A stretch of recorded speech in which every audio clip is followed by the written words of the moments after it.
कुंज बिहारी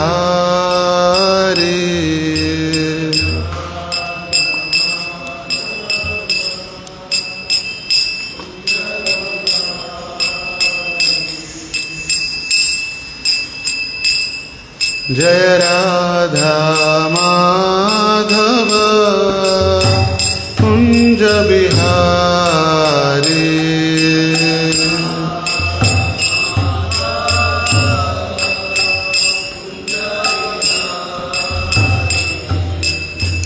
गोपीजन वल्लभ गिरिवरधारी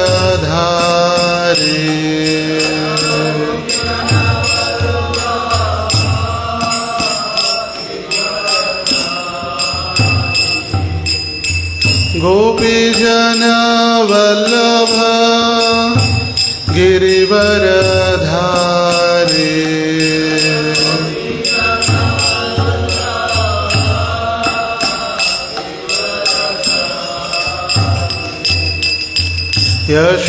यशोदानंदन ब्रजजन रंजन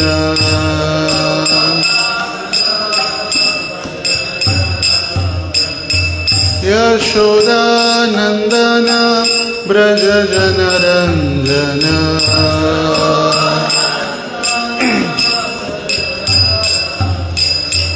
यमुना तीर वनचारी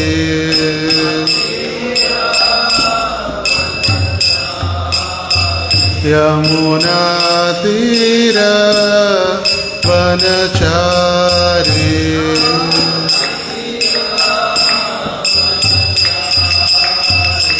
जय राधा माधव कुंज बिहारी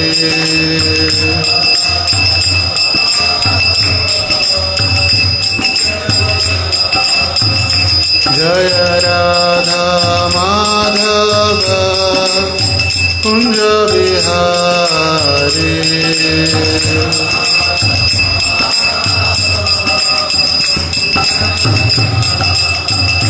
जय गोपीजन वल्लभ गिरिवरधारी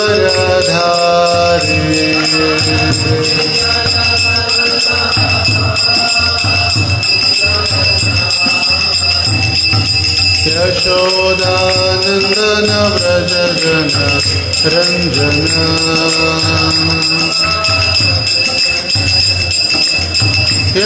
यशोदानंदन व्रजजन रंजन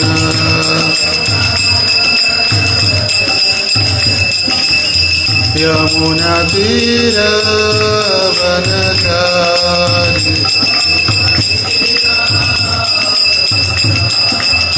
यमुना तीर वनचारी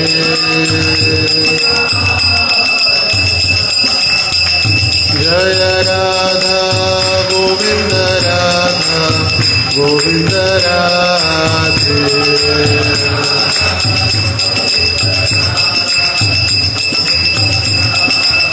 जय जगन्नाथ जगन्नाथ बलदेव जय सुभद्रा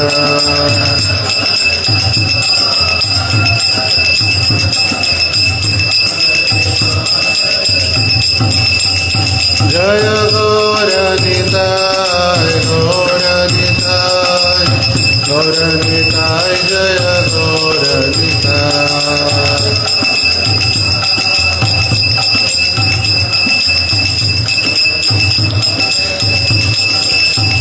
जय जय प्रभुपाद प्रभुपाद प्रभुपाद जय प्रभुपाद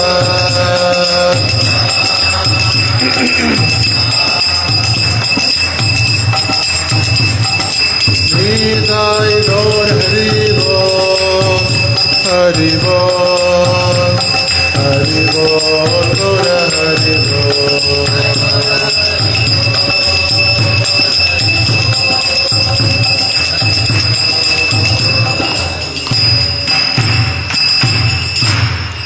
हरिनाम संकीर्तन की जय।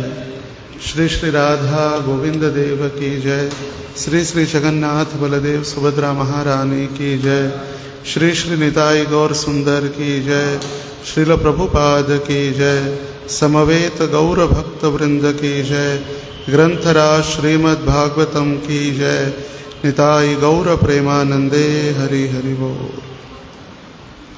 ओम नमो भगवते वासुदेवाय। ओम नमो भगवते वासुदेवाय। ओम नमो भगवते वासुदेवाय। नारायणं नमस्कृत्यं नरं चैव नरोत्तमं देवीं सरस्वतीं व्यासं ततो जयमुदीरये। नष्टप्रायेषु अभद्रेषु नित्यं भागवत सेवया भगवती उत्तमश्लोके भक्तिर्भवति नैष्ठिकीम्। कृष्णाय वासुदेवाय देवकी नंदनाय च नंदगोपः कुमाराय गोविंदाय नमो नमः।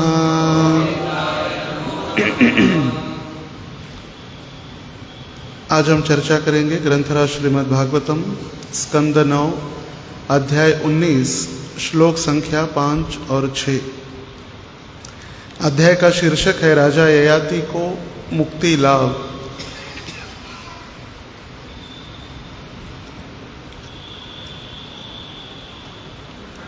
सोत्तीर्य कूपाश्रुश्रोणे तमेव चकमे किल।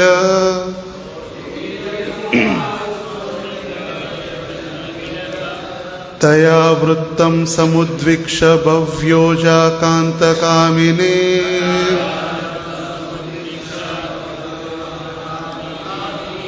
पीवानं श्रशूलं प्रेष्ठं मिड्वासं याभकोविदम्।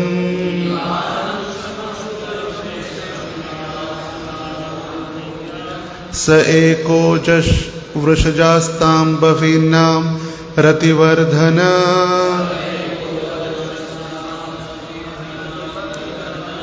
रेमे कामग्रहगस्त आत्मानं नावबुध्यत।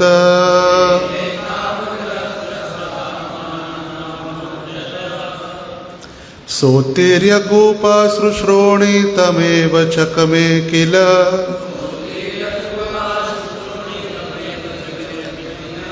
तया वृत्तं समुद्विक्ष भव्योजा कान्तकामिने।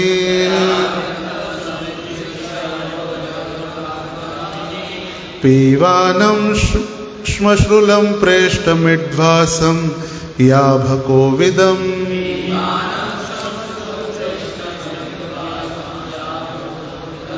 स एको जवृषस्तां बह्वीनां रतिवर्धन।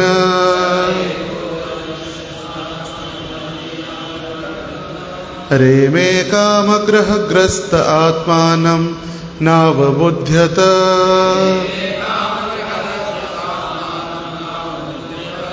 सोत्तीर्य कृपासु श्रोणे तमेव चकमे किल।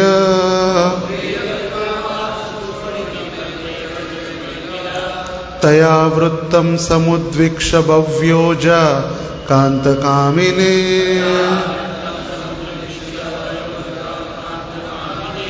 पीवानं श्मश्रुलं प्रेष्ठमिड्वासं याभकोविदम्।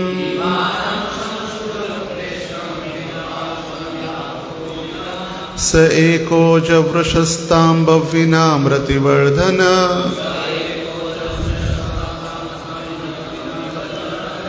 रेमे कामग्रहग्रस्त आत्मानं नावबुध्यत।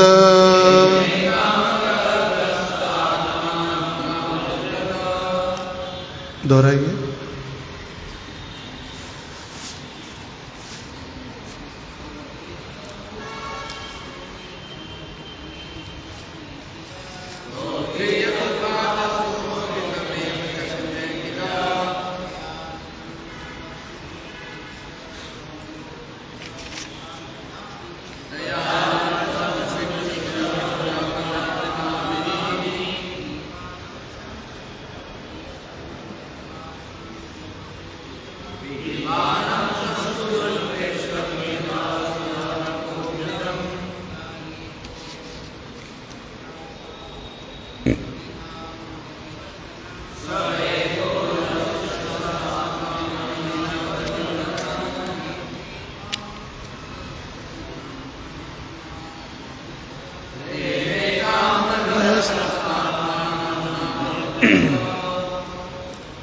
शब्दार्थ दोहराइए।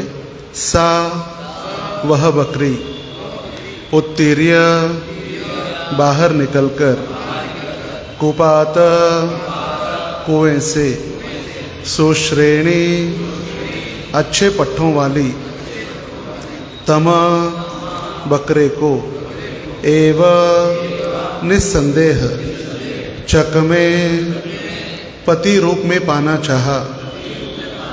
किल निस्संदेह तया उसके द्वारा वृत्तम स्वीकृत समुद्विक्ष देखकर भव्य अन्य अनेक अजाहा बकरियां कांतकामिनी बकरे को अपना पति बनाने की इच्छुक पीवानम अत्यंत बलिष्ठ श्मश्रुलम अच्छी मूछों तथा दाढ़ी वाले प्रेष्ठम उच्च कोटि का मिड्वासम वीर्य स्खलित करने में पटु याभकोविदम मैथुन क्रिया में पटु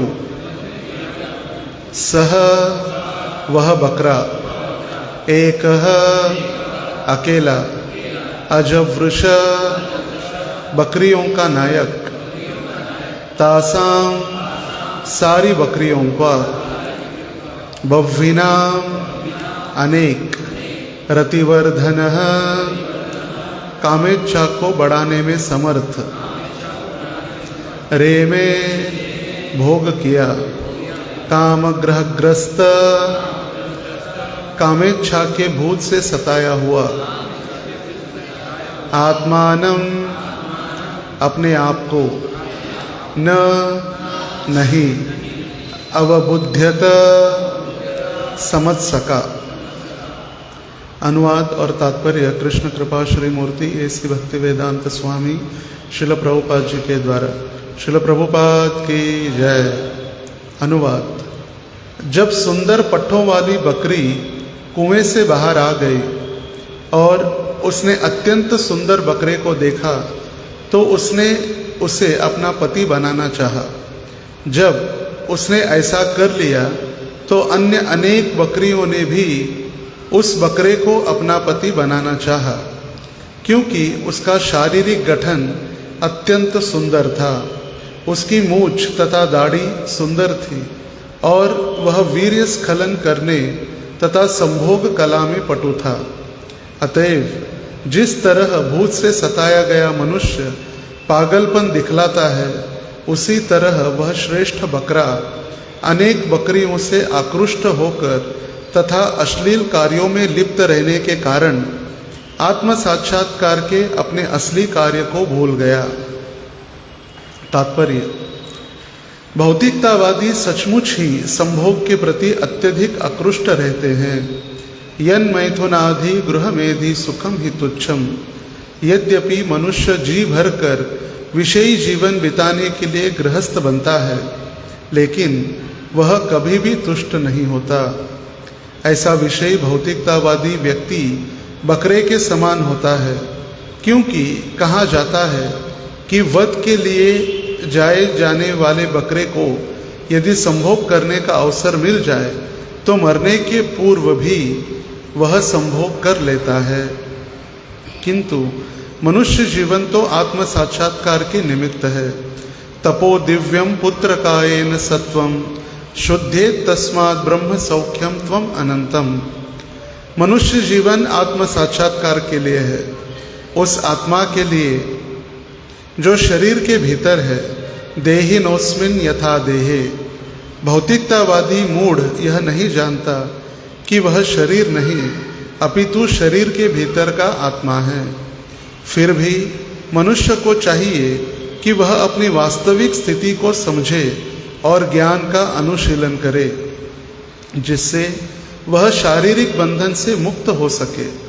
जिस प्रकार कोई अभागा मनुष्य भूत प्रेत से सताए जाने पर पागल की तरह कार्य करता है, उसी तरह भौतिकतावादी मनुष्य काम रूपी भूत प्रेत से सताए जाने पर अपने असली कार्य को भूल जाता है, जिसमें वह देहात्म बुद्धि में तथाकथित सुख को भोग सके। ओम अज्ञानतिमिरान्धस्य ज्ञानाञ्जनशलाकया चक्षुरोन्मीलितं येन तस्मै श्रीगुरवे नमः। नमो ॐ विष्णुपादाय कृष्णप्रेष्ठाय भूतले श्रीमते भक्तिवेदान्त स्वामिन् इति नामिने। नमस्ते सारस्वते देवे गौरवाणी प्रचारिणे निर्विशेष शून्यवादी पाश्चात्यदेशतारिणे। वाञ्छाकल्पतरुभ्यश्च कृपा सिन्धुभ्येव च पतितानां पावनेभ्यो वैष्णवेभ्यो नमो नमः। जय श्री कृष्ण चैतन्य प्रभो नित्यानंद श्री अद्वैत गदाधर श्रीवासादि गौर भक्त वृंद। हरे कृष्णा कृष्णा कृष्णा हरे हरे, हरे राम राम राम हरे हरे। हरे कृष्णा। सभी भक्तों का आज के इस प्रातःकालीन भागवत कक्षा में स्वागत है। और आज ये भागवत कथा या भागवत की सेवा करने की एक अवसर प्रदान किया गया, उसके लिए हम बहुत धन्यवाद देना चाहते हैं। वैसे तो ये आज का जो विषय ब्रह्मचारी क्लास का है, और पिछले कई दिनों से जो हम चर्चा कर रहे हैं यहाँ पर राजा ययाति को मुक्ति लाभ, ययाति महाराज के जीवन का चरित्र, ये स्वयं महाराज ययाति एक बकरा और बकरी की प्रतीकात्मक कहानी और अपने निजी जीवन पर आधारित ये कथा बतला रहे। और श्रील प्रभुपाद जी बहुत स्ट्रॉन्ग अपने तात्पर्य लिख रहे, और इस ऐसे विषय के ऊपर चर्चा करने के लिए एक महाभागवत या एक उत्तम भक्त ही इस विषय पर चर्चा कर सकते हैं। पर श्रील प्रभुपाद जी की कृपा से जो भी आचार्यों के द्वारा श्रवण किया है या सुना है, उसी पर हम चर्चा करने का प्रयास करेंगे। जैसे रूप गोस्वामी उपदेशामृत के 5वें श्लोक में वर्णन करते हैं, जो व्यक्ति सिर्फ भगवान का नाम उच्चारण करता है, नाम ले रहा है, उसको हमें मन से प्रणाम करना चाहिए। दीक्षास्ति चेत प्रणत भीष्ट भजंत मीशम, जिसने आध्यात्मिक गुरु से दीक्षा ली है और अर्चा विग्रह की सेवा में जो रत है, उसको दंडवत प्रणाम करना चाहिए। निंदा दिशो नरुदमिप्सित संग लभ्या, और जिसने निंदा और आदि मतलब ऐसे सारे कार्य छोड़ दिए, जिसका हृदय पूरी तरह से शुद्ध हो चुका है, ऐसे भक्तों का हमें संग और सेवा करनी चाहिए। अगर हम ऐसे भक्तों को यदि ढूंढने जाए तो फिर कहाँ से प्राप्त होंगे। वैसे कभी कभी शुरुआत में जब हम नए होते हैं तब ऐसे सभी शुद्ध भक्त दिखाई पड़ते हैं। जब नए नए मंदिर में आते हैं तो सारे ब्रह्मचारी, सारे मंदिर के निवासी, और शेविंग किया हुआ, उनका सिर मुंडन किया हुआ, एकदम तेजस्वी, ऐसे लगता है प्राय वैकुंठ से आए हैं सभी। मगर जब धीरे धीरे धीरे धीरे हम उनके साथ रहने लगते हैं, उनका संग करते, तो पता चलता है ये तो ऐसे ही है। मगर ये तात्पर्य जो है श्रील प्रभुपाद जी इतने स्पष्ट रूप से लिखे हैं, और इसे प्रभुपाद जी तो प्रसिद्ध ही अपने स्पष्ट तात्पर्यों के लिए। और इसीलिए आने वाले 10,000 वर्षों तक प्रभुपाद जी के तात्पर्य लॉ बुक के समान कार्य करेंगे, तात्पर्य प्रभुपाद जी के। और ये तात्पर्यों के आधार ही हमारी संस्था, जैसे कहा books are the basis, Prabhupada ji के तात्पर्य ही आधार है हमारे प्रचार और हमारे संस्था का आधार। तो यहाँ पर जो वर्णन किया गया है काम वासना के विषय में, संभोग के विषय में, जो बकरा और बकरी का उदाहरण देकर समझाया जा रहा है। जैसे कभी अग्नि को यदि बुझाना है तो अग्नि में हम घी डालते जाएंगे तो अग्नि बुझने वाली नहीं है। कई सारे जन सामान्यों का एक सोच या उनका विचार है, जितना वो भोग करेंगे उससे भोग करते करते करते करते वो थक जाएंगे और एक दिन त्याग भावना या उनके हृदय में वैराग्य उत्पन्न होगा। मगर ऐसे कभी नहीं होता है। अगर हम अग्नि में घी डालते जाएंगे तो अग्नि बढ़ती जाएगी, वो कम होने वाली या बुझने वाली नहीं है। जैसे भोग से समाधि तक एक संप्रदाय में चलता है, भोग से समाधि तक, जितना भोग करना है भोग करो, फिर भोग कर करके व्यक्ति थक जाएगा, फिर उसको समाधि या वैराग्य उत्पन्न होगा। मगर ऐसे होता नहीं है कभी। जितना व्यक्ति भोग विषय या भोग की लालसा में रहेगा उतना वो अधिक अधिक अधिक अधिक उस भोग के गड्ढे में गिरता रहेगा। जैसे अकबर और बीरबल की कथा से हम जान सकते हैं, जब बीरबल ने अकबर को कहा कि ये काम वासना जो है या मनुष्य की वासना जो है, इंद्रिय तृप्ति की वासना, वो अंतिम समय तक नहीं जाती। अकबर ने कहा नहीं ऐसे थोड़ी होता है, जवानी दीवानी है तब तक चलेगा, फिर बुढ़ापा आने के बाद थोड़ी कुछ होने वाला है। बोले नहीं आप देखिए, बोले नहीं ऐसा नहीं है। तो उन्होंने कहा समय आने पर हम उसको आपको उदाहरण के साथ प्रस्तुत करेंगे। और जब बीरबल को ज्ञात हुआ कि उनके साम्राज्य में एक व्यक्ति जो मरणासन्न है, मतलब कुछ क्षणों में या कुछ समय में मरने वाला व्यक्ति है, बूढ़ा व्यक्ति बेड पर गिरा हुआ है, कुछ समय में उसकी मृत्यु होने वाली है, और वहाँ मिलने के लिए बीरबल ने अकबर को आमंत्रित किया और अकबर को कहा आपकी जो सुंदर युवती लड़की है उसको भी आप साथ में लेकर आइए, हमें एक विशिष्ट अतिथि को मिलने जाना है।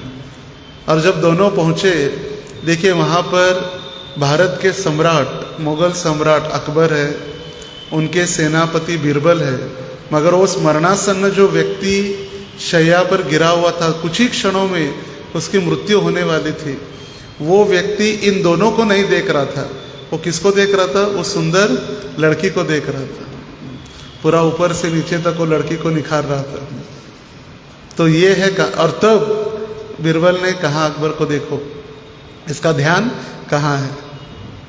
तो इसीलिए यहाँ पर बताया जा रहा है कि जितना हम घी डालेंगे उससे अग्नि कभी भी बुझने वाली नहीं है। जैसे चाणक्य पंडित कहते हैं कामातुराणाम न भयम न लज्जा। जो व्यक्ति काम के अधीन हो जाता है उसको कोई भय कोई लज्जा नहीं रहती। जैसे कल हम शाम को कुछ भक्तों के साथ चर्चा कर रहे थे आजकल के कपड़े पहनने का जो स्टाइल है, तो कोई कुछ भी कपड़े पहन के आ जाते हैं, 3/4 लोअर बरमोड़ा मंदिर में आ जाते हैं ऐसे ही पहन कर। तो वो भक्त बता रहे थे कुछ दिन पहले जब दक्षिण भारत में बेंगलोर मंदिर में गए थे, इस्कॉन बेंगलोर में, तो एक माता जी वहाँ पर सिर्फ स्लीवलेस कपड़े पहन कर गई थी, तो उनको अंदर जाने भी नहीं दिया सिक्योरिटी गार्ड ने। बोले आप अपनी ओढ़नी लेकर आओ, दुपट्टा, पूरा शरीर ढको, फिर आपको अंदर परमिशन। दक्षिण भारत इसके लिए अभी भी थोड़ा कठोर नियम पर चलती है। आप जैसे उड़पी जाएंगे या दक्षिण भारत तमिलनाडु में जैसे जाएंगे, वहाँ पर तो सिले हुए कपड़े भी नहीं पहन सकते। और जैसे हम पुजारी के सेवा के लिए जाते शॉल पहनकर, वो शॉल भी नहीं पहन सकते। उनका कहना है कि भगवान ही एक बॉस है, हम उनके दास हैं। इसलिए दास जैसे कमर पर कपड़ा बांध के तैयार होता है सेवा के लिए, ऐसे कमर पर बांध के ही अंदर जा सकते। ऊपर कोई सिले हुए कपड़े, कोई चादर, कोई कुछ नहीं, क्योंकि बॉस एक है। तो जो कामातुराणाम भयम न लज्जा, चाणक्य पंडित कह रहे काम वासना के अधीन होने पर व्यक्ति को कोई भय और कोई लज्जा नहीं रहती कहीं भी कुछ भी। जैसे ब्रह्मचारी की व्याख्या यदि कही जाए तो ब्रह्मचारी मतलब जो सदैव काम वासना से मुक्त रहे, सदैव, कोई भी स्थान हो, कोई भी समय हो, कोई भी काल हो। मगर यहाँ पर देखा जाता है कि इनको कोई समय, कोई काल या कोई नहीं, कामातुराणाम न भयम न लज्जा। जैसे प्राणी संग करते ऐसे ही रास्ते के ऊपर कभी भी कहीं भी आजकल कोई नीति नियम नहीं। हम भागवत के तृतीय स्कंद में पढ़ते हैं, सिर्फ गलत समय पर दिति और कश्यप मुनि ने जब संग किया तो उनको असुरिक प्रवृत्ति के या असुर जन्म लिए, हिरण्याक्ष और हिरण्यकश्यपु। प्रदोष काल, संध्या का जो समय है जिसको प्रदोष कहा जाता है, सूर्य अस्त हो चुका है मगर रात्रि प्रारंभ नहीं हुई है, जो बीच वाला समय, जिस समय हम संध्या आरती करते हैं। तो ऐसे भी बताया गया है कि इस समय में ना कोई खा सकता है, ना कोई सो सकता है, ना कोई अध्ययन भी कर सकता है। इस समय में अध्ययन भी नहीं करना चाहिए। अगर इस समय में अध्ययन करेंगे तो हमारी आंखों की दृष्टि कम हो जाती है। और इसीलिए प्रभुपाद जी ने संध्या आरती का समय देखिए वो भी चेंज हो जाता है। ग्रीष्म ऋतु में आधा घंटा लेट, शरद ऋतु में आधा घंटा पहले, जिस समय सूर्य का अस्त हो जाता है प्रदोष। और इस समय शिवजी अपने भूत और पिशाच के साथ इस पृथ्वी पर, इस ब्रह्मांड में उनका एक राउंड पर आ जाते हैं। जैसे पुलिस राउंड पर आते हैं दिन में, रात में, तो शिवजी अपने पार्षदों के साथ। और जो भी ऐसे कार्य, गलत कार्य कर रहे हैं, उनको जो शरीर चाहिए भोग प्राप्त करने के लिए, तो शरीर उनको दिया जाता है उस स्थान में। तो हिरण्याक्ष और हिरण्यकश्यप जब गर्भ में अवतरित हुए या गर्भ में उन्होंने स्थान ग्रहण किया, तो उस समय कश्यप मुनि ने जब देखा वातावरण तो समझ गए कि अभी असुरी प्रवृत्ति के ही बच्चे जन्म लेने वाले हैं। और आजकल हम देख रहे हैं कभी भी बारिश, कभी भी धूप, कभी भी सर्दी। ये इसका ही कारण है कि असंख्य हिरण्याक्ष और हिरण्यकश्यप जन्म ले रहे। ऐसे नहीं कि राम राज्य में कभी ऐसे नहीं होता था कि कभी भी बारिश आ गई, कभी भी धूप निकल गई। अभी देखिए कभी भी धूप निकलती है, एकदम हीट 40-45, एकदम से सर्दी, एकदम से बारिश, एकदम से धूप। कभी भी कोई सीजन अभी फिक्स नहीं है। पहले सीजन फिक्स होते थे, ग्रीष्म ऋतु, शरद ऋतु, वर्षा ऋतु। और ऐसे नहीं कि सिर्फ नॉर्थ में, कहीं भी पूरे भारत भर में ऐसी परिस्थिति है। पहले मृग नक्षत्र जून के 1 तारीख से 7 तक बारिश चालू ही होती थी, जिसको मिरग कहते थे, मिरग या मृग नक्षत्र। और आजकल ऐसे कोई समय नहीं। इससे हम समझ सकते हैं कि असंख्य हिरण्याक्ष और हिरण्यकश्यप जन्म ले रहे। भले इतने शक्तिशाली नहीं है मगर प्रवृत्ति तो वही है। तो कामातुराणाम न भयम न लज्जा, इसके ऊपर परम पूज्य राधान स्वामी महाराज एक बार बता रहे थे, यदि मक्खन होता है, मक्खन को यदि 15 से 20 वर्ष हम फ्रीज में रखते हैं, डीप फ्रीजन में, और डीप फ्रीज में रखने के बाद उस मक्खन को यदि अग्नि के पास ले जाएंगे तो पिघलेगा कि नहीं पिघलेगा? पिघलेगा, क्योंकि अग्नि के पास मक्खन जाते ही मक्खन पिघलने वाला ही है।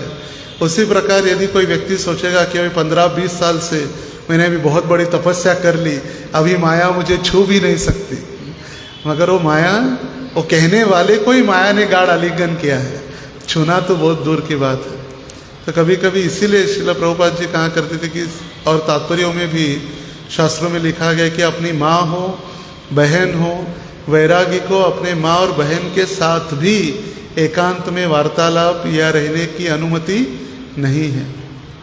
विध्वंस अपि करष्यति, विध्वंसी होने वाला है।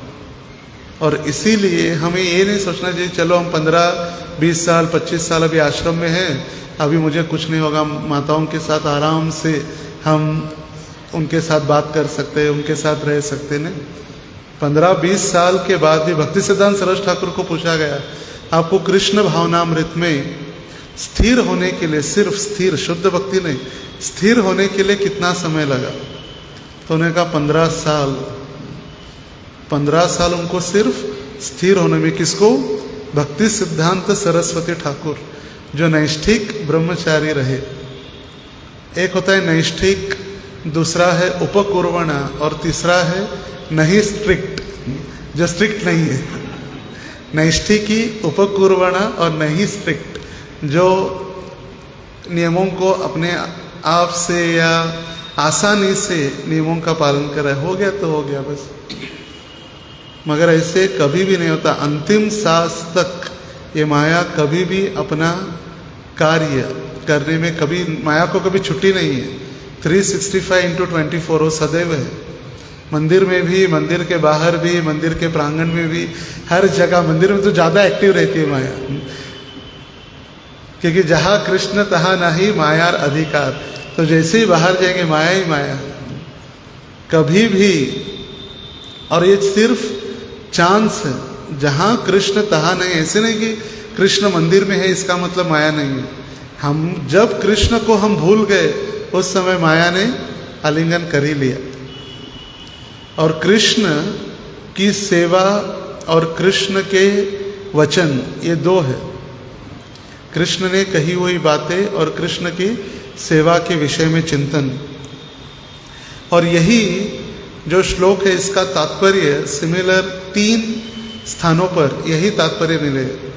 भगवद गीता में, भगवद गीता का 5वां अध्याय 22वां श्लोक, यही संस्पर्श जाब होगा दुख योनय एवते आद्यंतवंत कौंतेय न तेषु रमते बुध। इस श्लोक में भी यही तात्पर्य श्रील प्रभुपाद जी का। और फिर भागवत के 7वें स्कंद में जो प्रभुपाद जी यहाँ पर लिख रहे, यन मैथुनादि गृहमेदि सुखम हि तुच्छम, इसमें भी तात्पर्य वही सिमिलर तात्पर्य है।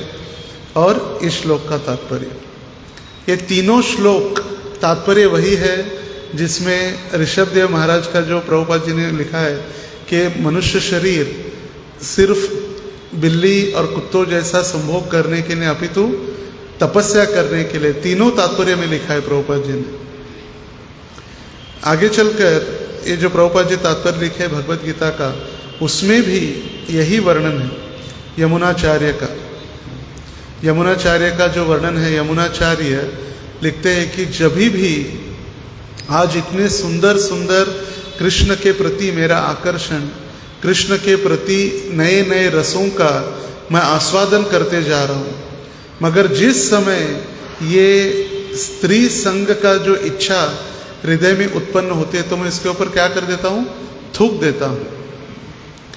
और महाराज जी बताते हैं जब प्रभुपाद जी श्लोक को गाते थे तो सही में थूक देते थे, सही में लिटरली थूक देते थे ऐसा संसार। क्योंकि कभी भी जैसे एक उच्च रस प्राप्त जब होता है तभी निचले वाला रस से मुक्त हो सकते हैं।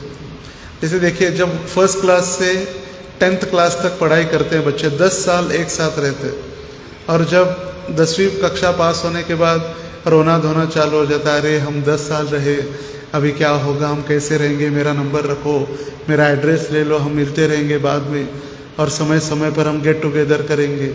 मगर जैसे ही कॉलेज में चले जाते, कॉलेज में नए दोस्त, नया वातावरण, नए गुरुजन, नया सब कुछ मिल जाते हैं। 10th के क्लास जिसके साथ 10 साल रहे उनको फिर तुरंत भूल जाते क्योंकि ऊपर वाला रस प्राप्त हो जाता है वहाँ पर। और वही जैसे संसार में देखते हैं कि 60 वर्ष जो पति और पत्नी साथ में रहते हैं और इतनी आसक्ति या इतना चिंतन होता है एक दूसरे में, जब शादी का फोटोग्राफ यदि देखा जाए तो स्त्री का चेहरा टोटली अलग होता है और पुरुष का चेहरा टोटली अलग है। और शादी के 10, 20, 30 साल बाद देखिए दोनों के चेहरे में भी सिमिलैरिटी आ जाती है। क्यों? क्योंकि चिंतन इतना स्ट्रांग है। और वही स्त्री 60 साल बाद जब पति मर जाता है और रात्रि के समय पति मर गया और उसको कहा जाता है आप अकेले रहो, बोलते नहीं डर लग रहा है मुझे और किसी को बुलाओ। वही पति है, उस पति ने कुछ चला तो नहीं गया, पति के अंदर जो आत्मा थी वही जो पति के शरीर के साथ 60 साल वो संग किया, 60 साल उनके साथ रही, संसार किया, अभी उसी पति के साथ डर लगने लगता है। क्यों? क्योंकि आसक्ति, वो जब शरीर मृत हो जाता है तो आसक्ति समाप्त, और वही कहने लगते हैं चलो जल्दी तैयारी करो, जल्दी लेके चलो, जल्दी उठाओ यहाँ से, नहीं तो धीरे धीरे जितना समय होगा उतना फिर बदबू आने लगेगी। और आजकल तो लोग फिर शादी भी नहीं करना चाहते। आजकल शादी भी नहीं कर, पहले तो मेरे हम दो हमारे दो, फिर हम दो हमारा एक, अभी तो शादी भी करने की इच्छा नहीं है। लिव इन रिलेशनशिप, जैसे यहाँ पर बकरे का उदाहरण दिया गया है। बकरे के उदाहरण में जो बकरा, जब एक सुंदर बकरी ने जब देखा उसकी सुंदर दाढ़ी मूछ है और ये अच्छा संभोग करने के लिए स्ट्रांग है, ये निपुण है, किसमें? भोग करने में निपुण है, इसलिए बहुत सारे बकरियों ने उस बकरी के साथ क्या किया? विवाह किया और आसक्त हो गए। अभी वही चल रहा है कि जब जैसे शादी नहीं करनी है, जैसे ब्रह्मचारिण कृष्ण कॉन्शियसनेस जो ग्रंथ है भक्ति विकास महाराज का, उसमें महाराज जी लिखते हैं आजकल लोगों की सोच क्या है? दूध यदि मिल रहा है तो फिर गाय को घर में रखने की क्या आवश्यकता है? दूध हर जगह तो प्राप्त हो ही रहा है, तो फिर गाय को घर में ला के उसको संभालना क्या आवश्यकता है? तो इसलिए फिर एक पुरुष असंख्य स्त्रियों के साथ संग कर रहा है, एक स्त्री असंख्य पुरुषों के साथ संग कर रही है, और जब गलती से शादी की बात आती है तो उनको लगता है कि सत्यवती होनी चाहिए और सत्यवान, वो पति कैसा होना चाहिए? सत्यवान होना चाहिए। ऐसे थोड़ी होने वाला है। जैसे प्रभुपाद जी कहा करते थे कि मेरी इच्छा है कि मेरे सारे जितने भी पुरुष शिष्य हैं वो सारे ब्रह्मचारी बन जाए और जितनी भी स्त्रियां शिष्याएं हैं वो सारी विवाहित हो जाए। हो सकता है ऐसे? सारे पुरुष यदि ब्रह्मचारी बन जाएंगे तो फिर स्त्रियों के साथ विवाह कौन करेगा? और प्रभुपाद जी कहा करते, जब स्त्री अपने स्थान पर है ठीक है, पुरुष अपने स्थान पर है तब तक ठीक है, मगर जब दोनों एकत्र जब आएंगे तभी वहाँ से फिर कहानी चालू हो जाती है, संसारिक कहानी। फिर सुत आप्त वित्तई, मतलब घर आ गया, घर संभालने के लिए फिर धनराशि की आवश्यकता है, फिर धनराशि, फिर पुत्र, बच्चे, परिवार के सदस्य, सारे संसार के लोग, धीरे धीरे धीरे धीरे धीरे फिर बढ़ने लगता है। और फिर आजकल शादी नहीं करना है, एक साथ सिर्फ रहना है, और साथ रहते रहते फिर पहले हार्ट ब्रेक, रिलेशन ब्रेक, फिर बाद में ह्यूमन लाइफ भी ब्रेक हो जाती है, आत्महा। फिर इतना वो व्यक्ति फ्रस्ट्रेट में चला जाता है, फ्रस्ट्रेशन में, फिर गुस्से से हाथ काट दो, ब्लेड से कहीं नस काट ली, मोबाइल फोड़ दिए, चलते रहता है। फिर आत्महा, अपने आत्मा का भी वो हत्यारा बन जाता है। पूरे शरीर को अपने ये जो मनुष्य देह मिला है, उस मनुष्य देह का उपयोग कृष्ण भावना के लिए या धर्म के लिए विशिष्ट रूप से कहा जाए तो धर्म के लिए पालन न करते हुए सिर्फ ऐसे ही एक स्त्री के पीछे, एक लड़की के पीछे अपना पूरा संसार नष्ट हो जाता है। और वही माता पिता जिन्होंने पूरा उनको संस्कार से पढ़ाया, बढ़ाया, खिलाया, उनको ही फिर ये भूल जाते हैं कुछ क्षणों के लिए। जैसे मैं एक आर्टिकल पढ़ रहा था, उस आर्टिकल में लिखा था कि मेरे पिताजी को समझने के लिए मुझे 60 साल लगे। पिताजी को समझने के लिए 60 साल। कि जब बच्चा छोटा होता है तो लगता है मेरे पिताजी बहुत अच्छे हैं, पिताजी मेरे लिए खाने के लिए ला के दे रहे, पिताजी मेरी हर एक इच्छाएं पूर्ण कर रहे। जैसे थोड़ा बच्चा बड़ा हो जाता है 15-20 साल का, तो उसको लगता है मेरे पिताजी बहुत चिड़चिड़े बन गए हैं, अभी कुछ समझ नहीं पाते, मेरी भावनाओं को समझ नहीं पा रहे, अभी बैकवर्ड जनरेशन गैप हो गया है। फिर वही बच्चा 30-35 का हो जाता है तो सोचने लगता है अरे जब मैं छोटा था तो जब अपने बच्चों को संभालना प्रारंभ हो जाता है तो फिर उसको लगता है अरे मेरे बच्चे कितना परेशान कर रहे, पता नहीं मेरे पिताजी हम भाइयों का, हम सभी बहनों का कैसे इतने अच्छी तरह से ख्याल रखते होंगे। फिर वही 50 साल का हो जाता है तब लगता है मेरे पिताजी सही में बहुत धैर्यवान थे, पिताजी ने हमारे ऊपर इतने अच्छे संस्कार किए, इसीलिए हम आज इस स्थिति में टिके हुए हैं। और जब 60 साल का हो जाता है तब उसको पता चलता है सही में मेरे पिताजी बहुत अच्छे थे। जब 5 साल का था वही आंसर 60 साल के बाद आने लगता है। मगर जो बीच वाला पीरियड जो है ये बकरी के पीछे लगने के कारण और बकरा भूल जाता है अपने माता पिता को। और आजकल यहाँ पर जो लिखा गया है ना कि बकरियों ने, वो बहुत सुंदर था, उसकी मूंछ तथा दाढ़ी भी सुंदर थी। आजकल देखिए हर एक व्यक्ति दाढ़ी रखते हैं, छोटी दाढ़ी, अलग अलग उसके नाम भी है, और थोड़ी थोड़ी मूंछ। क्लीन किसी को करने की इच्छा नहीं है, क्लीन शेव। हर एक व्यक्ति दाढ़ी रखने की इच्छा रखता है। बकरी की तरह, बकरी के जैसे पहले के ज़माने में हर एक घर में गधे थे, गधे, बहुत सारे गधे हुआ करते थे वज़न उठाने के लिए। तो एक गधा दूसरे के गधों के ग्रुप में न मिक्स हो जाए, इसलिए गधे के ऊपर अलग अलग डिज़ाइन शेविंग करके बनाया जाता था। तो आजकल के गधे यहाँ से कट मारते, तो हमारा भी गधा पहचान में आ जाए।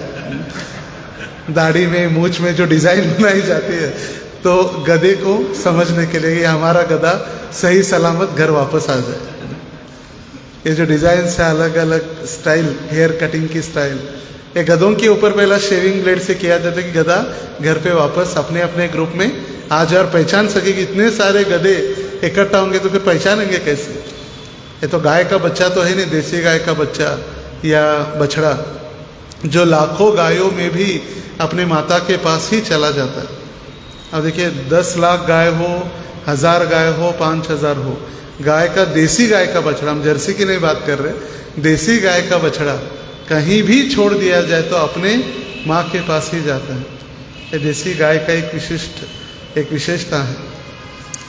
और ये जो हम देख रहे हैं कि यहाँ पर संसार में स्टाइल अलग अलग, मूछ, दाढ़ी, इसलिए दूसरे बकरियों को आकर्षित करने के लिए ये बकरे मूछ और दाढ़ी रखना प्रारंभ किए हैं। और आजकल तो जितने माताओं के लिए कॉस्मेटिक इंडस्ट्री चल रही थी, ऐसे पुरुषों के लिए भी चल रही है। दाढ़ी बढ़ाने के लिए तेल लगाए, क्रीम लगाए, चलते रहते हैं दाढ़ी और मूछ बढ़ाने के लिए। तो यही सबसे पहले, फिर हार्ट ब्रेक, रिलेशन ब्रेक, और फिर अपना जीवन भी ब्रेक। फिर परेशान होकर आत्महत्या करना, या कुएं में कूदकर, रेलवे के नीचे आकर, कितनी सारी कहानियाँ पढ़ते रहते। और न्यूज़पेपर में तो हर रोज़ चलते रहता है। प्रेम के कारण माता पिता को मार दिया, अपने पत्नी का गला दबा दिया, चलते रहता संसार में। और लोग सोचते हैं क्या हो रहा है इस संसार में। जब तक अपने बच्चों को या बचपन से ही किसी व्यक्ति को संस्कार नहीं मिलते, तो ये वातावरण या ये ज़माना सुधरने की बातें सिर्फ बातों में रह जाए। जब तक संस्कार नहीं होंगे तब।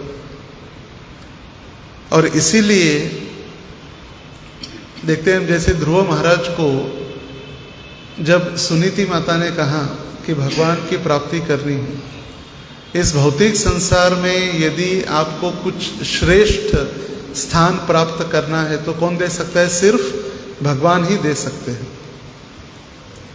यदि हमारी कोई इच्छा हो, इच्छा न हो, अकाम सर्व कामो वा मोक्ष काम उदारधि तीव्रेण भक्ति योगेन यजेत पुरुषम परम। कोई इच्छा हो या बहुत सारी इच्छा हो या मुक्ति की इच्छा हो, हमें शरण जानी चाहिए किसकी? भगवान श्री कृष्ण, पूर्ण पुरुषोत्तम भगवान की।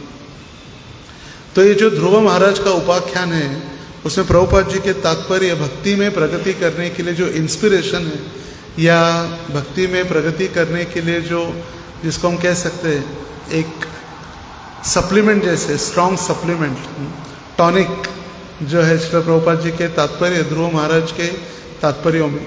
और विशेष रूप से जब ध्रुव महाराज वैकुंठ गमन का जो अध्याय है, 32-33 का अध्याय है 4th कैंटो में, जिस अध्याय में वर्णन है ध्रुव महाराज वैकुंठ गमन किए, तो उस तात्पर्य में श्रील प्रभुपाद जी लिखते हैं, जो ध्रुव महाराज को भक्ति प्राप्त हुई, जो भाग्य ध्रुव महाराज का था वही भाग्य हमारा भी है।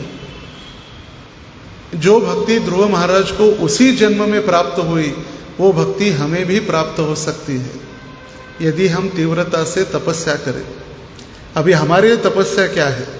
ध्रुव महाराज ने तो तपस्या की, जैसे 6 महीने में उन्होंने भगवान नारायण को प्राप्त किया। पहले महीने वर्णन है, पहले महीने में उन्होंने सिर्फ कंदमूल और फल खाए 3 दिन में एक बार। कितना? 3 दिन में एक बार। हम तो सोच भी नहीं सकते। निर्जला एकादशी खत्म होने के पहले ही प्लानिंग होता है। एकादशी का पारना समय 5:51 सुबह, तो क्या क्या बनेगा? जूस बना के रखना है, फ्रीज में ठंडा बनवा के रखना है। ठंडा फ्रीज में रखेंगे तो जूस, अपना लेमन जूस या फिर प्रसाद की तैयारी। यहाँ 3 दिन में एक बार सिर्फ फल और कंदमूल। फिर दूसरे महीने में घास और सूखे पत्ते 6 दिन में एक बार। देखिए ऑस्टेरिटी धीरे धीरे अभी बढ़ते जा रही है। तीसरे महीने में 9 दिन में एक बार पानी, सिर्फ 9 दिन में एक बार पानी। फिर चौथे महीने में 12 दिन में एक बार वो सांस लेते थे। 12 दिन में एक बार जो श्वास की प्रक्रिया, हम तो 2 मिनट यदि गला दबाया जाए तो हम ऊपर चले जाएंगे। तो 12 दिन में एक बार सांस ले रहे थे। 5वें महीने में एक पैर के ऊपर एक जैसे रॉड खड़ा होता है, रॉड हिलता नहीं, हिलता डुलता नहीं है, रॉड जैसे खड़ा होता है पिलर की तरह, एक पैर के ऊपर खड़े थे। और 6ठे महीने में उन्होंने पूरी तरह से सांस भी लेना बंद कर दिया।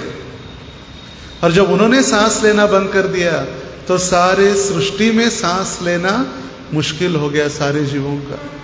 और तब भगवान नारायण को तुरंत प्रकट होना पड़ा। और जब नारायण प्रकट हुए तो ध्रुव महाराज तो कुछ बोल नहीं पाए, स्तुति नहीं कर पाए।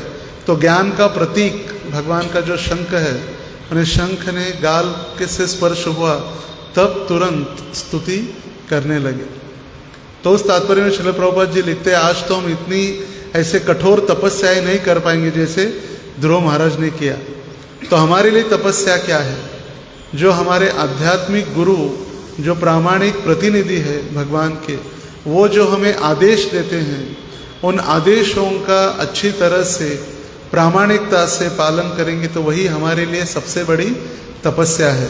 श्री श्री राधा गोविंद देव की जय, श्री श्री निताई गौर सुंदर की जय, श्रील प्रभुपाद की जय।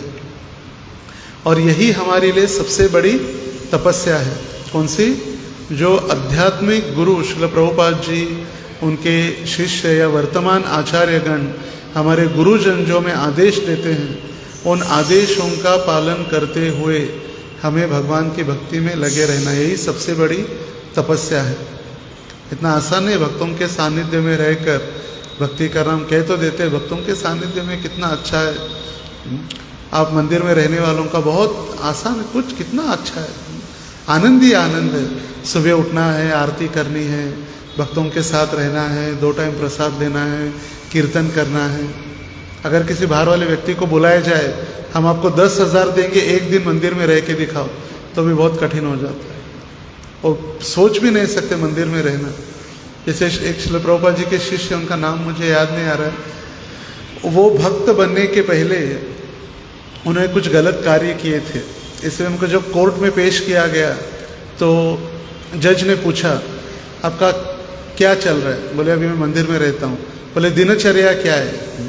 Daily schedule. तो उन्होंने कहा 3:30 बजे उठना है, 4 बजे मंदिर में पहुँचना है, 4:30 बजे आरती है, ये नहीं खाना है, ये नहीं करना है, ये नहीं करना है, ये नहीं करना है, इतना सारा लंबा बता दिया। बोले आपको जेल से ज़्यादा यही दंड है, आप उधर ही रहो, हम आपको कुछ दंड देना नहीं चाहते, आपके लिए बहुत बड़ा दंड है, उधर ही रहो आप।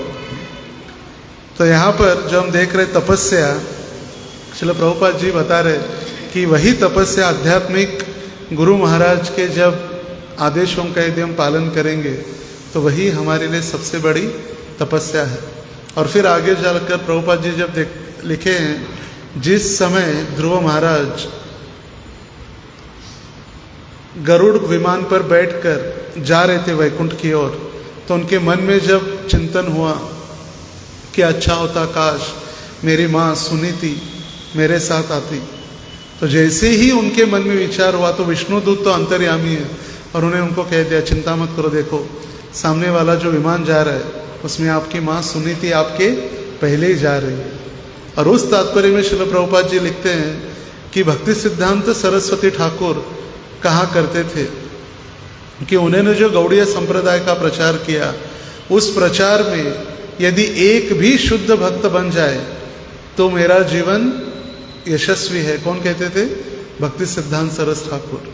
और प्रभुपाद उसके आगे लिखते, इतना लिखने के बाद, परंतु अपितु मैं सोच रहा हूँ, मैं तो इतना शुद्ध नहीं हूँ कि मेरे गुरु महाराज जैसा विचार करूँ, मगर मैं यह सोच रहा हूँ कि इस कृष्ण भावनामृत आंदोलन में यदि कोई मेरा एक शिष्य शुद्ध भक्त बन जाए तो उसके भक्ति के शक्ति से वो मुझे वैकुंठ ले जा सकता है।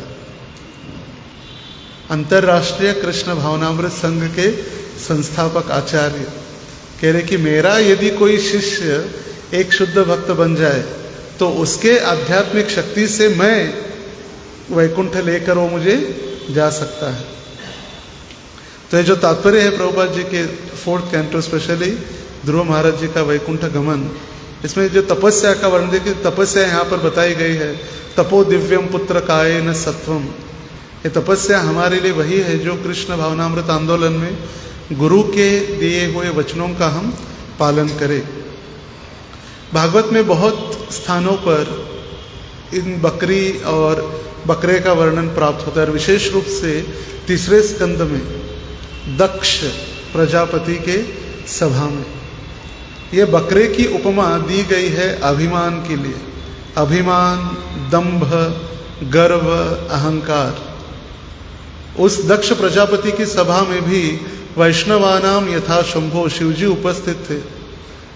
अभी देखिए, सारी सभा में जितने व्यक्ति उपस्थित थे उन सभी ने प्रणाम किया था दक्ष प्रजापति को, सिवाय 2, ब्रह्मा जी और शिव जी। ब्रह्मा जी तो उनके पिता थे और शिव जी वैसे उनके भाई भी थे, ब्रह्मा जी के पुत्र थे और श्रेष्ठ उनका शिवत्व स्थान था, इसलिए उन्होंने प्रणाम नहीं किया। मगर जो अभिमानी या दाम्भिक व्यक्ति है वो ये नहीं देखता कि उसको कितने लोगों ने प्रणाम किया, उसने सिर्फ यही नोटिस किया कि शिवजी ने प्रणाम नहीं किया। और फिर जैसे मन में आए ऐसे निंदा करने लगा शिवजी की। ये तो मरकट लोचनी है। मरकट लोचनी मतलब इसकी बंदर के आँखों के समान है। मेरी पुत्री सती इतनी सुंदर है, हिरनी के समान है, मगर इस मरकट लोचनी के साथ मेरी इच्छा न होते हुए भी इसका विवाह किया गया। अपराध, अपराध, अपराध। और फिर अपराध का फल क्या हुआ? गर्दन काट दिया और बकरे का जो सिर था वहाँ पर बैठा दिया गया। इसलिए कहा करते, बढ़ती का नाम दाढ़ी, चलती का नाम गाड़ी। दाढ़ी फिर बढ़ते रहते, फिर मैं बकरा फिर करने लगा। तो बकरे का उपमा दिया गया इसीलिए दंभ, अभिमान, गर्व, अहंकार, स्पेशली प्राउड, जो अभिमान है वो अभिमान के लिए ही। और शिवजी के द्वारा उनको फिर कृपा प्राप्त हुई बकरे का सिर। इस संसार में जब भी देखेंगे ये मार्केटिंग जो चलती है संसार में, ये भोग की मार्केटिंग, एडवर्टाइजमेंट या मार्केटिंग जब चलती है, हमें दिखाया जाता है गन्ने का रस, आपको एकदम मिठास गन्ने का रस मिलेगा, ये भोग कीजिए, ये संभोग कीजिए, ये उत्पादन खरीदिए, इसका उपयोग कीजिए, आपको क्या मिलेगा? गन्ने के रस के समान मधुरता या मिठास मिलेगी। ये होता है मार्केटिंग। और पैकेजिंग या डिलीवरी क्या आती है हमें? कड़वे पत्ते का रस, नीम का रस दिखाया जाता है, गन्ने का रस, मगर जब डिलीवरी होती है हाथ में तो मिलता है कड़वे नीम के पत्तों का रस। देखिए, आप पूछिए किसी को भी कैसे चल रहा है आपका घर गृहस्थ, बोलेगा बहुत अच्छा चल रहा है, ठीक चल रहा है, ठीक चल रहा है, बहुत ठीक चल रहा है। और उसको अंदर से विचार होता है। जैसे कल ही एक हम भक्तों से चर्चा कर रहे थे रात में ही, उमंग फेस्टिवल के बाद, तो वहाँ पर एक डिवोटी को एक भक्त बता रहे थे कि प्रभु जी, शादी करने के पहले या शादी फाइनल करने के पहले यदि हमें पूछते तो हमारा आपको अनुभव बता देते, कितनी कठिनाई। कहते तो हम ठीक है, मगर जो कठिनाई है उनको ही पता है क्या भुगत रहे वहाँ पर। कहने के लिए तो जैसे सभी कहते हैं मस्त चल रहा है, मस्त, एकदम मस्त है, मगर अंदर से कितने त्रस्त है उनको ही पता है। जैसे वो जो यन मैथुनादि ग्रहम ही सुखम, ये जो प्रहलाद महाराज का जो तात्पर्य है, इसमें प्रभुपाद जी लिखे कि एक व्यक्ति सुबह जल्दी उठकर 2 घंटा ट्रैवलिंग करते हुए 9 से 5 तक जॉब करता है, फिर वापस आने के बाद 3 घंटा ट्रैवलिंग करके वापस आता है, फिर आने के बाद अपने होम मिनिस्टर से उसको जो भी खाने मिला बेचारे को खाना खाया नहीं खाया, फिर संभोग में लिप्त हो जाता है। ऐसा जीवन मनुष्य का आजकल चल रहा है। मगर ऐसा मनुष्य कभी भी अपना अध्यात्म या वो क्यों मनुष्य जन्म उसको प्राप्त हुआ है वो कभी समझ ही नहीं पाएगा। कर मर कर, जैसे महाराज जी हमेशा कहते हैं कर मर कर, ये मराठी में एक सरनेम है। सरनेम को क्या कहते हैं हिंदी में? आडनाव तो मराठी में है। सरनेम होता है ना, जैसे नाम, पिताजी का नाम, उपनाम, उपनाम होता है उपनाम। तो कर मर कर मतलब आप करो मरो, फिर आपको जन्म मिलेगा और वही करते रहो। पुनरपि जननम पुनरपि मरणम पुनरपि जननी जठरे शयनम। तो एक है मटेरियल इंटेलिजेंस, एक है स्पिरिचुअल इंटेलिजेंस और एक है Krishna conscious intelligence. Material intelligence मतलब बहुत वो प्रगति की है उसने भौतिक संसार में, मगर वो प्रगति किसके लिए? सिर्फ पैसा कमाने के लिए। और जो स्पिरिचुअल इंटेलिजेंस है वो स्पिरिचुअल है, धार्मिक है, वो धर्म का उपयोग कर रहा है किसके लिए? भोग प्राप्ति और सुख विलास के लिए। सुख संपत्ति घर आवे कष्ट मिटे तन का, ओम जय जगदीश हरे आरती चलती रहती है। मगर कृष्ण कॉन्शियस इंटेलिजेंस मतलब ये जो शरीर प्राप्त हुआ है भले ही दुर्लभ है या बैड बार्गेन जिसको कहते हैं, भले ही कुछ काम का नहीं है, मगर इस भौतिक शरीर का उपयोग, साधन का उपयोग, साधना या साधना करते करते भगवान को प्राप्त करना मतलब सिद्धि प्राप्त करने के लिए है। साधन, साधना और सिद्धि। तो कृष्ण भावना भावित व्यक्ति ये सोचता है कि भले ही शरीर ये नष्ट होने वाला है, कुछ समय तक चलने वाला है, इसके दुख है या इसके कष्ट है, बुढ़ापा है या उसकी बीमारियां हम रोक नहीं सकते, मगर जैसा भी है इसको हम कृष्ण की सेवा में लगाएंगे तो कम से कम इस जन्म मृत्यु के चक्र से हम छूट सकते हैं। यह कृष्ण भावना भावित इंटेलिजेंस। जैसे तुकाराम महाराज, ये वासना के विषय में आपने सुना होगा, तुकाराम महाराज जो महाराष्ट्र के सबसे बड़े संत हुए, और श्रील प्रभुपाद जी भी लिखे महाराज जी के लिए, अवर लोकनाथ स्वामी जस्ट लाइक सेंट तुकाराम। 30 जुलाई 1977 को पत्र लिखे प्रभुपाद, उसमें लिखे संपूर्ण महाराष्ट्र ये कृष्ण भावना भावित था, मगर आजकल के बैड पॉलिटिशियंस इन्होंने उसको पूरा सत्यानाश किया है, और आप अभी पुनः उसको कृष्ण भावना भावित बनाओ, संपूर्ण महाराष्ट्र को कृष्ण भावना भावित बना दो। तो जो कृष्ण भावना के जो प्रमुख प्रवर्तक रहे महाराष्ट्र के तुकाराम महाराज, जो उन्होंने 4 लाख से अधिक श्लोक लिखे जिनको मराठी में अभंग कहा जाता है। अभंग, तो एक अभंग में वो लिखते हैं, पापाची वासना नको दाऊ डोळा त्याहुनी आंधळा बराच समय। मुझे ये पाप की वासना देखने से अच्छा भगवान मुझे दिखाओ ही मत। ये वासना जो है भौतिक वासना या इंद्रिय तृप्ति के भोग विलास, इसे देखे बिना मुझे क्या कर दीजिए भगवान?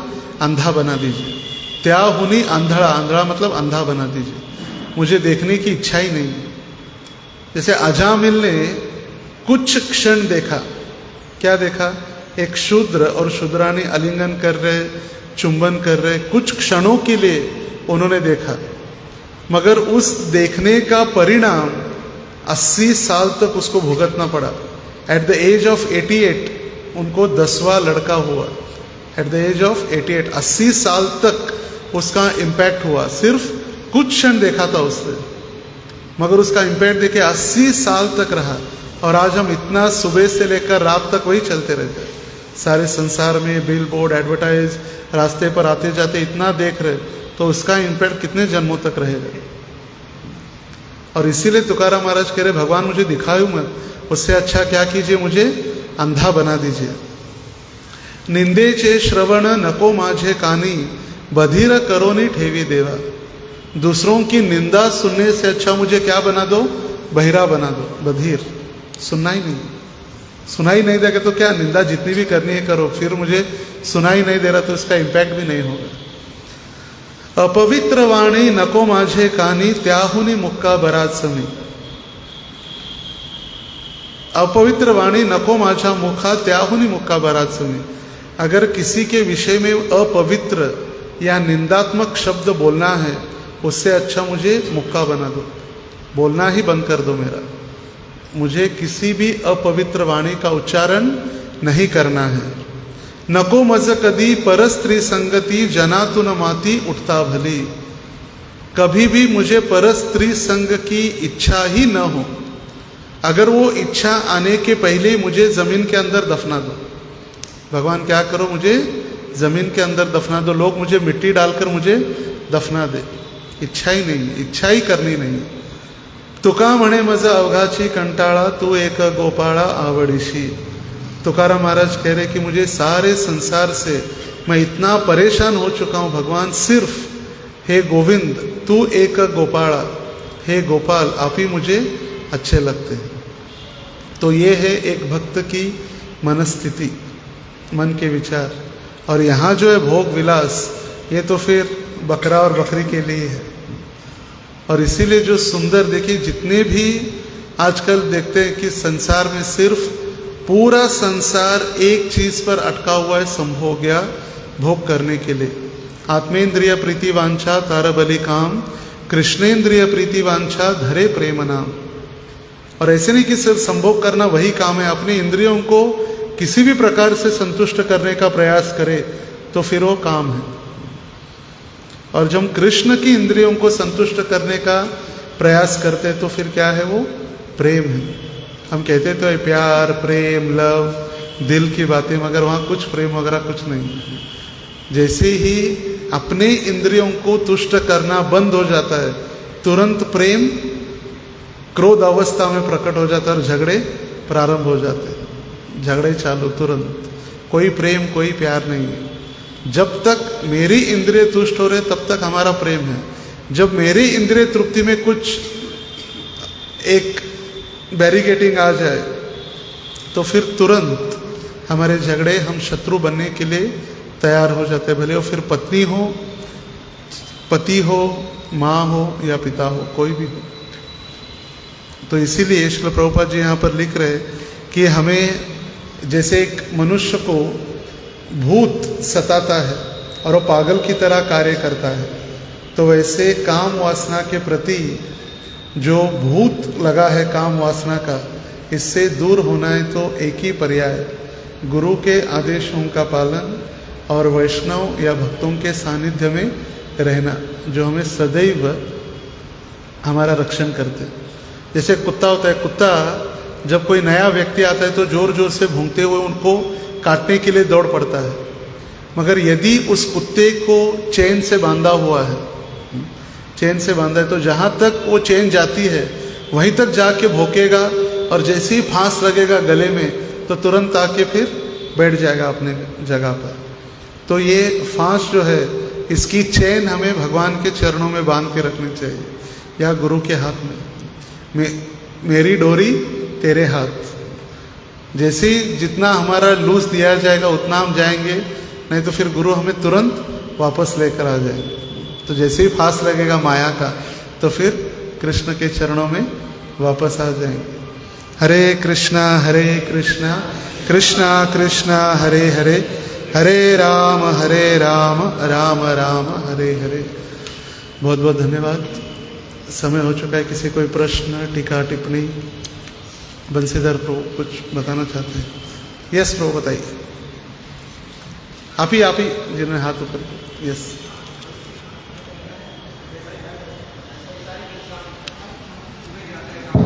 माइक में बोलिए। हरे कृष्ण। जैसे आपने बताया था कि संसारिक इंसान कैसा होता है कि सुबह उठा ट्रैवल करता है, दिन बैठेगा, ऑफिस जाता है, फिर ऑफिस का काम करता है, जो भी संसारिक काम है, फिर 3 घंटा ट्रैवल करके घर आता है और वो से जो खाना होता है खाना खाता है और संभव करके रात को सोता है। अगर इसको हम दूसरी दृष्टि से भी देखेंगे, अगर ये सारी कार्य संसारिक लक्ष्य के लिए ना होकर सिर्फ कृष्ण के लिए मिलती है, ये सारी ही तो फिर भक्ति हो जाएगी। और इसीलिए गृहस्थ को आश्रम कहा गया है।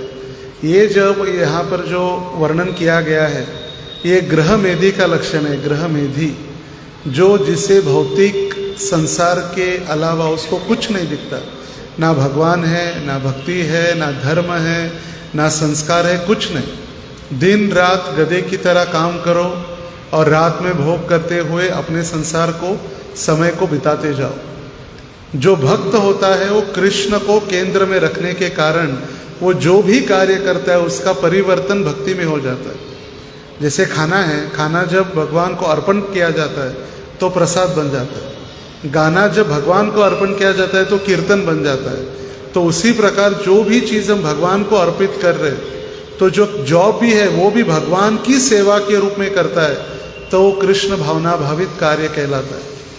और इसीलिए वो गृहस्थ आश्रम कहलाए, गृह मेधि नहीं। एक होता है गृहस्थ आश्रम जो सारे नीति नियमों का पालन करते हुए पति पत्नी का उदर निर्वाह का कर्तव्य संभालते हुए अपनी भौतिक जिम्मेदारी भी अच्छी तरह से संभाल रहा है।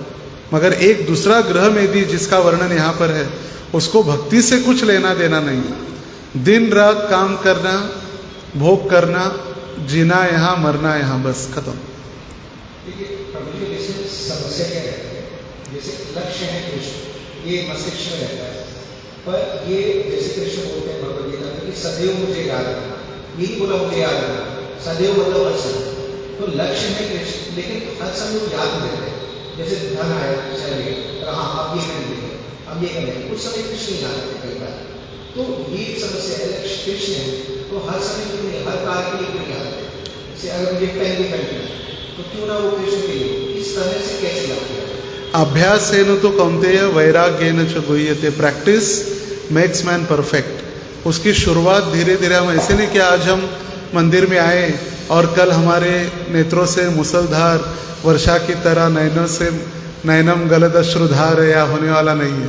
प्रैक्टिस धीरे धीरे धीरे धीरे भक्तों के सानिध्य में रहते हुए यदि हम प्रैक्टिस करेंगे, जैसे आपने कहा जब सैलरी आती है तो सैलरी सबसे पहले भगवान को अर्पित करते हुए, भगवान को लेके तो भागने वाले नहीं है, घर में जो आपका पूजा घर है या भगवान है वहाँ पर उनको रख के उनको अर्पित करना, या घर में जो भी नई वस्त्र लाते हैं, नई चीज़ लाते हैं, उसको भगवान को अर्पण करना। भगवान तो कपड़े पहनने वाले नहीं है। जैसे हम कहते हैं दिवाली के लिए कपड़े, दिवाली कभी कपड़े नहीं पहनते। गणपति के लिए कपड़े, गणपति कपड़े नहीं पहनते, कपड़े तो हम ही पहनते हैं। मगर उसको ऑफरिंग करते हुए जो भी हम नया प्राप्त हो रहा है, जो भी हमें भगवान की कृपा से मिल रहा है, उसको भगवान को अर्पण करना, ये फर्स्ट स्टेप है। चाहे फिर वो खाना हो जिसको हम प्रसाद कहते हैं, वस्त्र हो, इतना भी कहा गया दवाई भी भगवान को अर्पित करके हम ले सकते हैं। ऐसे नहीं कि दवाई भगवान बीमार है इसलिए अर्पण करते। पृष्णामी चौषधि सर्वा सौमो भूतवा रसात्मका। धन्वंतरी भगवान स्वयं नारायणी हैं जो अमृत कलश लेकर आए, और उनसे ही ये आयुर्वेद या दवाई प्रारंभ हुई। तो जल्दी ठीक होने के लिए ये जो साधन है शरीर, इस शरीर को अच्छा रखने के लिए हम दवाई ले रहे हैं, जिससे हम भगवान की सेवा अच्छी तरह से करें।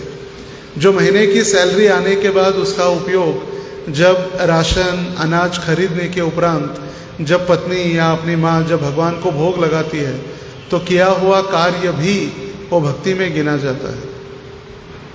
और जो भगवान का आपका स्मरण जो कहा, जैसे पढ़ाई करते हुए जो यूथ्स है या बच्चे हैं उनको कहा जाता है, ये पढ़ाई या एग्ज़ाम में पास होना भी एक कृष्ण की सेवा के लिए। अगर हम अच्छे पढ़ेंगे तो अच्छी तरह से प्रभुपाद जी के ग्रंथों को, प्रभुपाद जी के तात्पर्य को समझ सकते हैं। अगर हम पढ़ेंगे ही नहीं, पढ़ने के लिए तो भौतिक ज्ञान ही है। भौतिक ज्ञान को पढ़ते हुए पढ़ते हुए पढ़ते हुए उसका उपयोग किस में करना है? आध्यात्मिक ग्रंथों को, आध्यात्मिक ज्ञान को समझने के लिए। ये अलग अलग स्टेप्स हैं जिसको हम भगवान का स्मरण करना हमें आसान हो जाता है। जैसे पानी पी रहे, रसोहम अपसु कौन्तेय प्रभास्मि शशि सूर्यो। जो सूर्य और चंद्र का प्रकाश है वो भगवान की आभा है। प्रभा अस्मि, भगवान के दिव्य शरीर से जो निकलने वाला प्रकाश है। रसोहम अपसु कौन्तेय, पानी में भले ही कोई टेस्ट नहीं है मगर जो पानी का रस है, दिल्ली की गर्मी में 45 डिग्री है, दोपहर में ठीक 12-1 बजे आप सिटी सेंटर से मंदिर चलते आ रहे और चलते आने का तब ढूंढ रहे पानी पानी पानी पानी नहीं। और किसी ऊपर से किसी भक्त ने कहा, प्रभु जी क्या पानी चाहिए? ठंडा पानी, रुको मैं लेकर आ रहा हूँ। और उसने कहा पानी ला रहा हूँ। और आप वहाँ से और चलते हुए उसके पास आकर खड़े हुए 5 मिनट 10 मिनट 20 मिनट अब चिल्ला रहे, अरे क्या हो गया, पानी तो कहाँ ला रहा हूँ, आया ही नहीं अभी तक। 20 मिनट बाद वो भक्त हाथ में ठंडा पानी लेकर आया और वो पूछ रहा है, मैंने शरबत बनाया प्रभु जी आपके लिए, पानी तो क्या पीते ही रहेंगे, मैंने नींबू पानी लाया है मगर इसमें शक्कर नहीं है। फिर बोलेंगे आप, अरे क्या पागल है, नींबू पानी लाए शक्कर भी नहीं डाले। वो फिर कहने लगा, नहीं मैं सोच रहा था यदि आपको शुगर वगैरह है तो शुगर भी लेकर आया हूँ मैं, जितनी चाहिए उतनी आप ले सकते। तो फिर सोचेंगे वाह क्या आदमी है, क्या भक्त है, ऐसे भक्त को तो प्रणाम है। हमारी जैसी सोच है हम तुरंत कार्य करते करते करते हमारी सोच भी बदल जाते हैं। जब वो पानी देने लेट आया तब हम सोच रहे थे अरे कितना पागल है, फिर जब पानी लेकर आया तब कहने लगे वाह कितना अच्छा बंदा है। जब उसने कहा शक्कर नहीं है तो हम तुरंत उसको गाली देने लगे, उसने कहा शक्कर भी है तो हम उसको फिर धन्यवाद देने लगे। मगर सबसे इम्पोर्टेंट जो पानी का रस जो है वो भगवान है, चाहे फिर नींबू पानी हो या सादा पानी हो। रसो हम अप्सु कौन्तेय, तो पानी पीते पीते भी भगवान का हम स्मरण कर सकते हैं, सूर्य और चंद्र को देखते हुए भगवान का स्मरण कर सकते हैं। तो ऐसे धीरे धीरे एक एक स्टेप में जाएंगे तो हर जगह पे हमें भगवान का स्मरण करना आसान हो सकता है। और किसी का कोई प्रश्न? यस प्रभु जी।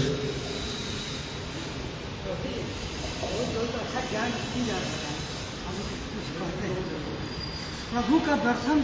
बैठिए बैठिए, नीचे बैठिए, बैठ के पूछिए। हरे कृष्णा प्रभु जी, बहुत बहुत धन्यवाद, बहुत अच्छे से समझाया काम वासना के लिए। मेरा प्रश्न ये था प्रभु जी कि जैसे ध्रुव महाराज के विषय में आपने बताया कि जब ध्रुव महाराज ने 6 महीने इतना तपस्या किया कि 6 महीने में सांस लेना ही छोड़ दिया, उसके प्रभाव से सभी को सांस नहीं ले पा रहे हैं लोग। तो ऐसा क्यों हुआ? मतलब कि वो सांस नहीं ले रहे तो सभी 60 में सभी का सांस लेना बंद हो गया। उनकी तपस्या की तीव्रता, जो तीव्रता थी, तपस्या की तीव्रता इतनी कठोर तीव्रता थी कि भौतिक संसार का जो वातावरण की हवा वो रोकने की शक्ति उनमें आ गई। जो ऑक्सीजन था, जो प्राण वायु जिसको हम कहते हैं, वो रोकने की शक्ति उनमें प्रकट हो गई। और जब उन्होंने श्वास रोक दिया तो प्राण वायु भी रुक गया और इसीलिए सांस लेना मुश्किल हो गया सबका। तो इसीलिए तो तुरंत भगवान को प्रकट होना पड़ा कि भाई अभी बंद करो तपस्या, सबको जीने दो, नहीं तो फिर कैसे जी पाते सारे।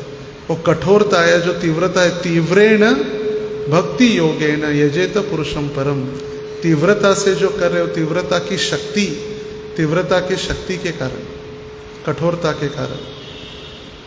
ग्रंथराज श्रीमद् भागवत महापुराण की जय।